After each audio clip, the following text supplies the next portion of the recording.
ধুবুৰী জিলাৰ ব্ৰহ্মপুত্ৰ চাপৰি ফলিমাৰীত অসম সাহিত্য সভাৰ গান্ধী জয়ন্তী জাকজমকতাৰে পালন।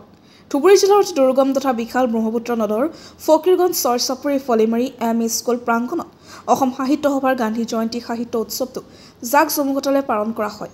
অসম সাহিত্য সভাৰ চৰ চাপৰি ভাষা সাহিত্য সংস্কৃতি বিকাশ উপ সমিতিৰ উদ্যোগত সাহিত্য উৎসৱটি উদযাপন কৰা হয়।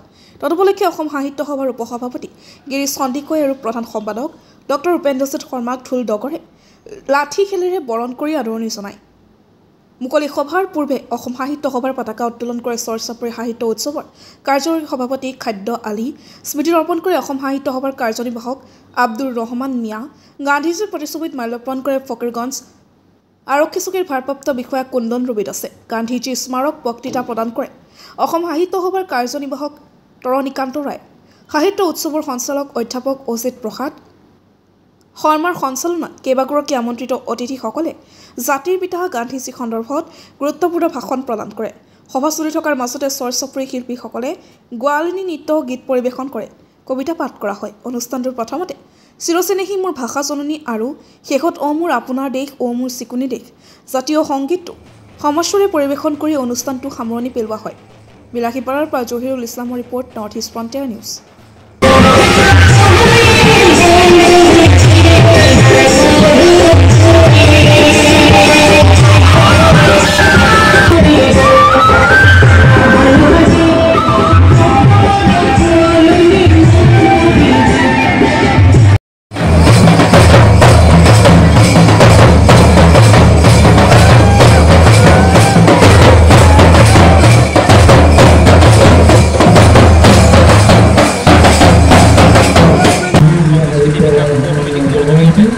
নতুন প্ৰজন্মক আমাৰ ভাষা সাহিত্য সংস্কৃতিৰ প্ৰতি জাগৰিত কৰাৰ মানসেৰে এই সাহিত্য উৎসৱৰ আয়োজন কৰিছোঁ।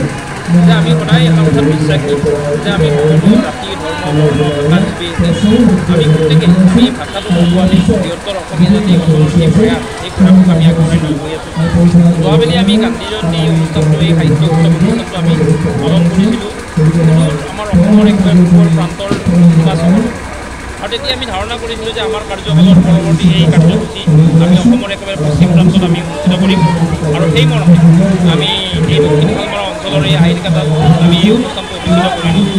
এই অনুষ্ঠানটো অনুষ্ঠিতকৰণৰ ক্ষেত্ৰত আমাৰ অসম সাহিত্য সভাৰ চৰ চাপৰি ভাষা সংস্কৃতি বিকাশ উপ সমিতিৰ কাৰ্যকৰী সভাপতি খাদেম আলী ডাঙৰীয়া, আমাৰ অসম সাহিত্য সভাৰ কাৰ্যনিৰ্বাহক সদস্য আব্দুৰ ৰহমান ডাঙৰীয়া যথেষ্ট কষ্ট কৰি অতি কম সময়ৰ ভিতৰত এটা সুন্দৰ অনুষ্ঠান ৰূপায়ণ কৰিলে।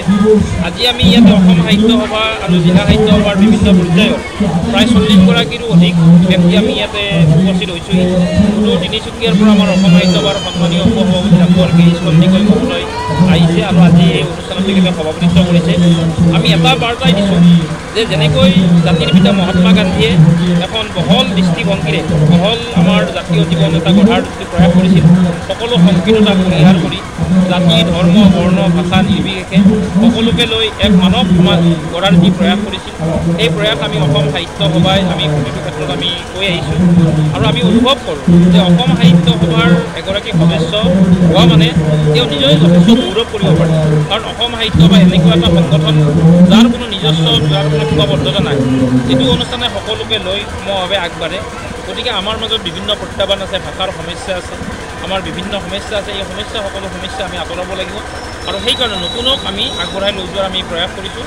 আৰু এই নতুনক আগবঢ়াই লৈ যোৱাৰ কাৰণে এই যিটো সাহিত্যৰ অনুষ্ঠানৰ জৰিয়তে আমি তেখেতসকলক উজ্জীৱিত কৰাৰ প্ৰয়াস কৰিছোঁ। আৰু ইয়াতে আহি আমি জানিব পাৰিছোঁ যে ইয়াৰে মানুহখিনি যথেষ্ট আগ্ৰহী। তেখেতসকলে যথেষ্ট আজি এই মানুহখিনিক লগ পাই আৱৰ আদান প্ৰদান হৈছে। আজি নলবাৰীৰ পৰা আহিছে, গুৱাহাটীৰ পৰা আহিছে, ধুবুৰীৰ পৰা আহিছে। আজি বিভিন্ন প্ৰান্তৰ অসমৰ বিভিন্ন প্ৰান্তৰ মানুহ আহি আজি ইয়াতে লগ হৈছে। অতি দুৰ্গম, কিন্তু এই দুৰ্গমতাটো আজিও কিয় দূৰ নহ'ল সেইটো এটা অতি প্ৰশ্নবোধক চিন। কাৰণ মই ইয়াৰ আগতো ইয়াতে বহুতবাৰ আহিছোঁ, মানকাছাৰলৈ আহিছোঁ, হাতীমাৰীলৈ আহিছোঁ। এক বিপদসংকুল ঘটনা, নদীয়ে আহিলেও নাও দুৰ্ঘটনা হৈ বিভিন্ন মানুহৰ মৃত্যু ঘটিছে। আমি পথেৰে আহিব পৰা নাই, আমাৰ দুখন গাড়ী আহিব নোৱাৰিলে আমি এই আমাৰ নিদানপুৰত আমি থৈ আহিব লগা হ'ল। নিদানপুৰত থৈ কিছুখিনি খোজকাঢ়ি আহিলে আৰু কিছুখিনি মানে ই ৰিক্সা ভাড়া কৰি তেনেকৈ আহি কিছুখিনি খোজকাঢ়ি আহিছে। গতিকে এই ধৰণৰ কথা আচলতে হ'ব নালাগে। এটা আমাৰ যিটো ৰাজ্যখনৰ যিটো সম উন্নয়ন, সেই সম উন্নয়ন আমি বিচাৰোঁ।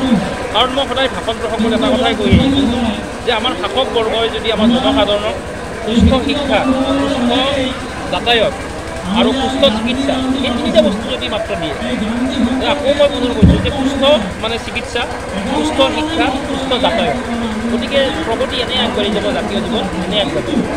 আজি বাণীকান্ত ৰাভাই নিজৰ নিজস্ব ভাষা এটা কিন্তু আমাক কোনে বান্ধি ৰাখিব? আমাক অসমীয়া ভাষাটোৱে সংস্কৃত কৰিব। গতিকে অসমীয়া ভাষাটোৰ শ্ৰীবৃদ্ধিকৰণৰ ক্ষেত্ৰত আমি প্ৰত্যেকে অহোপুৰুষাৰ্থ কৰিব লাগিব।